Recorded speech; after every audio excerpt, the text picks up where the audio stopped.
రాప్తాడు పర్యటనలో భాగంగా వైసీపీ అధినేత జగన్మోహన్ రెడ్డి మాజీ ఎంపీ గోరంట్ల మాధవ్ని ఘోరంగా అవమానించారని, గోరంట్ల మాధవ్ జగన్మోహన్ రెడ్డిని కరాచలనం చేద్దామని ప్రయత్నం చేస్తే జగన్మోహన్ రెడ్డి అసలు స్పందించలేదు అనేటువంటి ప్రచారం ఇప్పుడు సోషల్ మీడియాలో పెద్ద ఎత్తున సర్క్యులేట్ అవుతున్నటువంటి నేపథ్యంలో ఈ అంశం మీద మనం పూర్తి స్థాయిలో విశ్లేషణ చేసుకుందాం. ప్రస్తుతం మనతో పాటున్నారు ప్రముఖ రాజకీయ విశ్లేషకులు జగదేవ్ గారు. వారితో మాట్లాడదాం.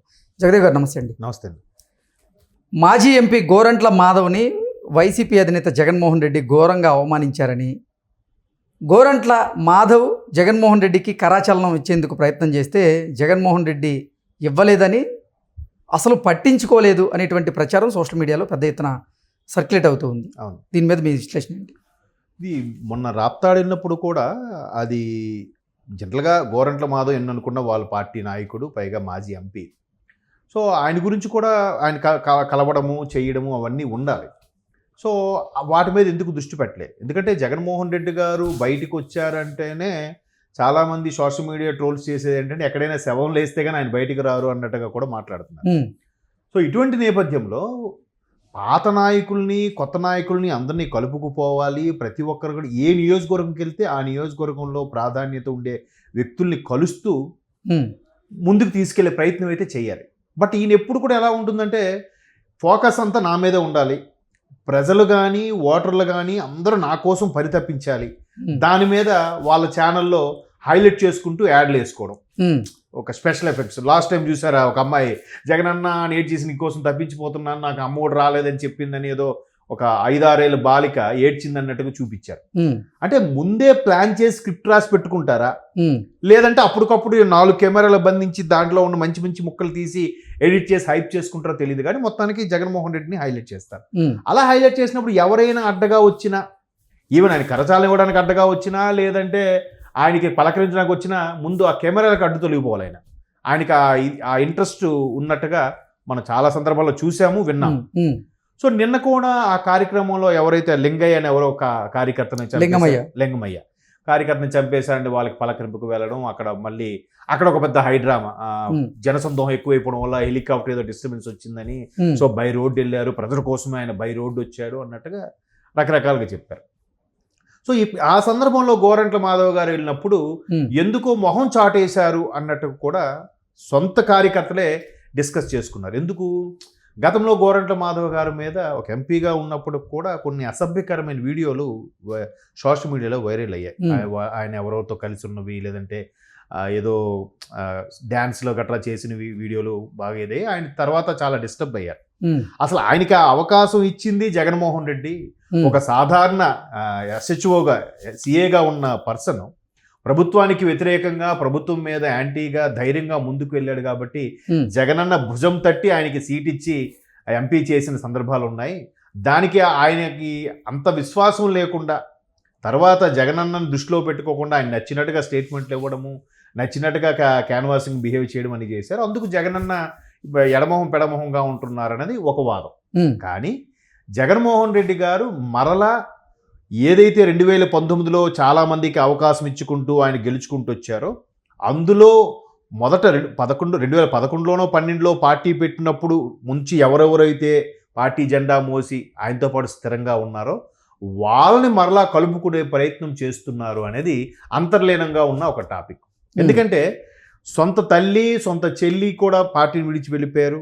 అలాగే కవల పిల్లలుగా పరిగణించే విజయసాయిరెడ్డి గారు కూడా పార్టీకి దూరమైన నేపథ్యంలో ఆయన 2029 ఎలక్షన్స్ వరకు పార్టీని కాపాడుకుంటూ వెళ్ళి పార్టీ మనుగడ సాగిస్తూ ఎన్నికల్లో నిలబడాలంటే ఖచ్చితంగా పాత నాయకులు మరలా అవసరమే. పాత నాయకులు in the sense Rajasekhara Reddy గారి హయాం నుంచి కూడా రాజశేఖర రెడ్డి గారి కుటుంబానికి కానీ, కాంగ్రెస్ ప్రభుత్వానికి కానీ అప్పట్లో విధేయులుగా ఉండే వాళ్ళని మరలా కలుపుకునే ప్రయత్నం చేస్తున్నారు. ఎందుకు చేస్తున్నారంటే, ఒకవైపు పీసీసీ చీఫ్గా సొంత చెల్లెలే పీసీసీ చీఫ్గా ఉంది ఆంధ్రప్రదేశ్కి. ఆవిడేం చేస్తున్నారు, రాజశేఖర రెడ్డి లాగా ఆపరేషన్ ఆకర్ష్ టైప్లో పాత వాళ్ళందరినీ మళ్ళీ కలుపుకుపోయి పార్టీని బలోపేతం చేస్తూ ఓటింగ్ పర్సెంట్ పెంచుకునే ప్రయత్నం చేస్తుంది ఆవిడ.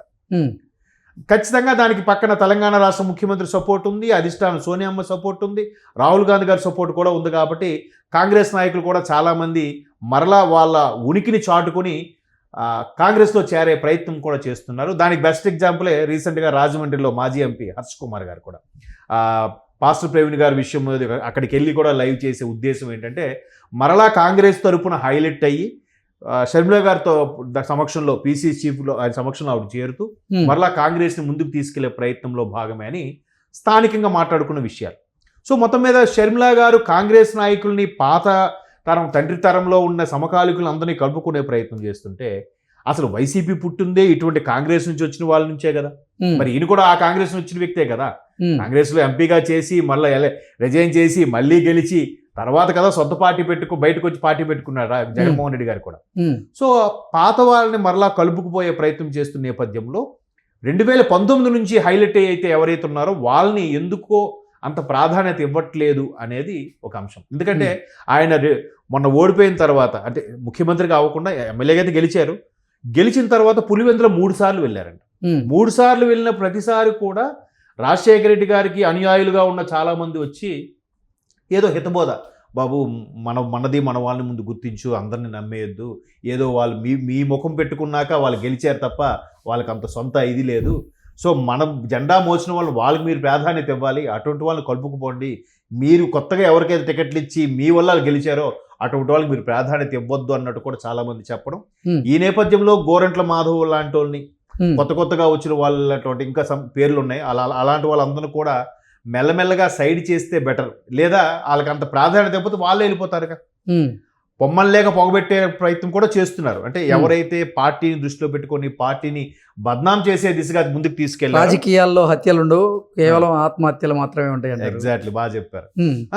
అంటే అది ఎప్పుడు ఆత్మహత్యలు అంటే ఆత్మ న్యూనత ఉన్నవాడికి అవన్నీ ఏముందిలే పట్టించుకోవాలి, ఇవాళ ఎక్కడ రేపు అక్కడ ఆడుకున్నవాడికి అవి ఎక్కడ ఉన్నాయండి, అంత లేదు.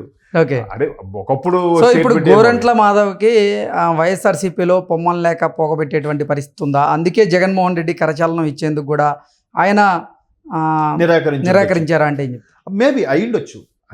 అంతే చెప్తున్నారు కదా, చాలా మంది వరకు కూడా ఆయన ప్రాధాన్యత ఇవ్వకుండా కేవలం లైట్ తీసుకునే ప్రయత్నమే చేస్తున్నారు. ఎందుకంటే మొన్న వంశీ గారు అరెస్ట్ అయినప్పుడు కూడా జస్ట్ ఇలా కలిసి వచ్చారు, కానీ తర్వాత దాని గురించి మరలా ఒక మీటింగ్ పెట్టి ఇట్లా పాత వాళ్ళని అరెస్ట్ చేస్తున్నారు, నేను వాళ్ళందరినీ కాపాడుకుంటాను అనేది ఎక్కడ స్టేట్మెంట్ లేదు. కొడాల నాన్నగారికి బాగోలేదంటే ఏదో కలిశారు, చూశారు, ఫోన్లో మాట్లాడారన్నారు, కానీ అటువంటి అతని కోసం ఏదైనా చేసేసి ఏదైనా మాట్లాడేసి వాళ్ళకి కూడా కాపాడుకోవాలిగా. వాళ్ళ గురించి ఎక్కడ స్టేట్మెంట్ కానీ ఏదైనా చేస్తున్నట్టు కానీ ఎక్కడ మనకు వార్తల్లో లేదు.